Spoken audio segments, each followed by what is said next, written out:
When disaster or an SHTF situation does happen, many think they'll just escape to the solitary and peaceful life of the woods, far from the chaos of destruction in urban areas. However, this popular strategy is full of challenges that might make you need to reconsider this if that's your plan. Too many think the same. One of the most overlooked realities is just how many people have this same idea.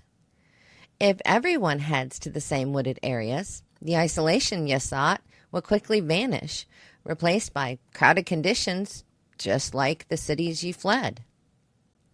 Skills are scarce. Surviving in the woods requires more than just a tent and a fire starter. Effective bushcraft skills like building shelters, identifying edible plants, and hunting are not common knowledge. Without these skills, sustained survival becomes increasingly improbable. Don't believe me that most people lack essential survival skills? Well, according to the National Safety Council, less than 20% of Americans are prepared for a natural disaster, which includes having basic emergency training, not bushcraft or survival training. Less than 20% of the U.S. population are prepared to survive in their own homes for 30 days, let alone live in the wilderness. Less than 10% of the entire population secured hunting licenses in 2023. That means that almost 90% of Americans wouldn't know how to hunt any animal that requires a permit.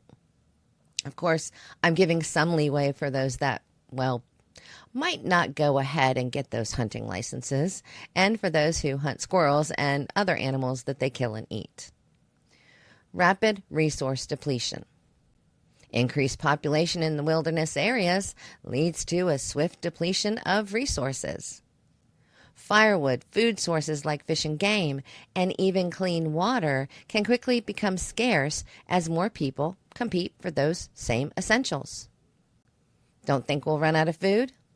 Let's look at the deer population during the Great Depression. The U.S. population in the 1930s was around 123 million people, 1/3 of what it is today.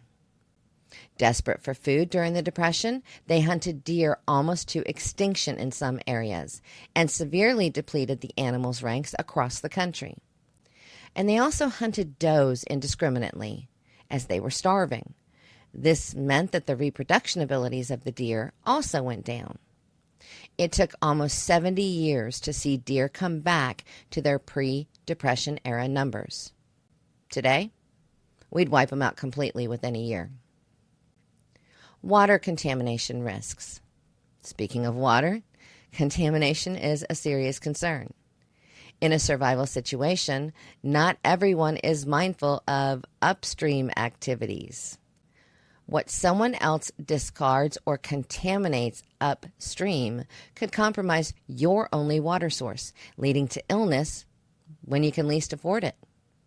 Fire hazards. With more inexperienced people attempting to make fires, the risk of wildfires increases dramatically. A single mistake can lead to devastating fires that destroy the very resources you're trying to depend on.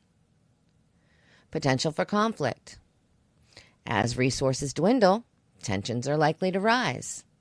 Competition for fishing spots, hunting areas, or even a clean water source can escalate into armed conflicts, making a seemingly peaceful retreat into a dangerous confrontation zone.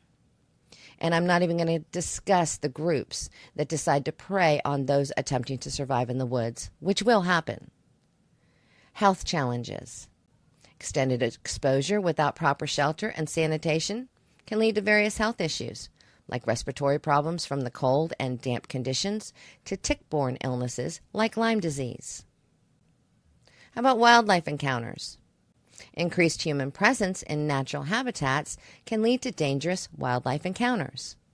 Animals like bears, wolves, and even venomous snakes are going to pose a serious risk, especially if they feel threatened or if their natural food sources become scarce due to human activity.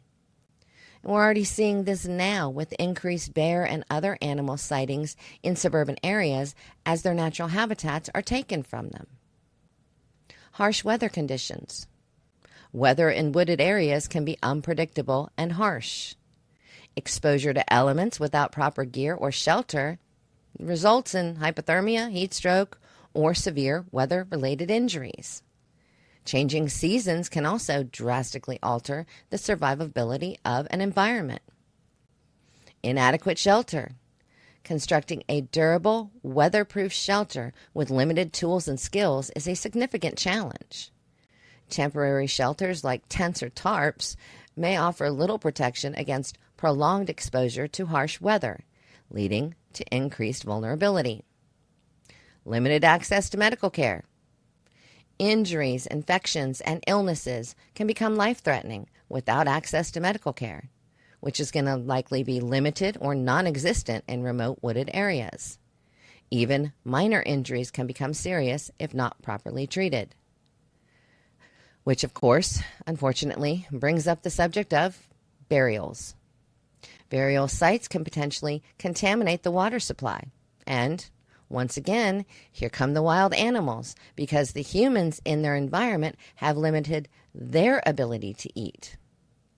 So while the idea of bugging out to the woods might seem appealing at first glance, the reality is far more complex and challenging. Effective disaster preparedness involves realistic planning and understanding your limitations of your environment and your skills. For most, finding safer, more realistic alternatives to bugging out to the woods could be the smarter survival strategy.